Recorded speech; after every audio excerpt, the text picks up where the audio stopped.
មិនអ្នកយល់ថាការរស់នៅក្នុងចំណោមមនុស្សច្រើនពោពេញទៅដោយរឿងរញ៉េរញ៉ៃនិងស្មុគស្មាញ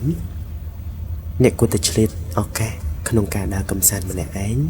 ឬទៅជាមួយមិត្តភ័ក្តិពីរបីនាក់ដែលយល់ចិត្តទៅកន្លែងណាដែលស្ងាត់ស្ងាត់ហើយជជែកគ្នាលេងអំពីរឿងរ៉ាវនានាដើម្បីកុំឲ្យជីវិតនេះ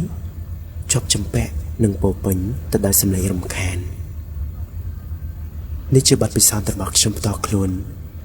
ខ្ញុំឧស្សាហ៍ទៅអង្គុយកន្លែងណាដែលស្ងាត់ស្ងាត់និងប្រកបដោយទេសភាពស្រស់ស្អាតបែបធម្មជាតិកយគុណប្រៃប្រឹក្សាអ្នកតាវសមុទ្របឹងបួរថ្ងៃលិចថ្ងៃរះព្រោះសកម្មភាពទាំងនេះក៏បានជួយព្យាបាលបេះដូងរបស់ខ្ញុំឲ្យបានធូរស្រាល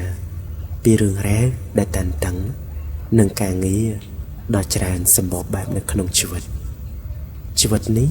មិនពិបាកពេកក៏មិនងាយស្រួលពេកតែមនុស្សយើងភាគច្រើនចូលចិត្តបង្កើត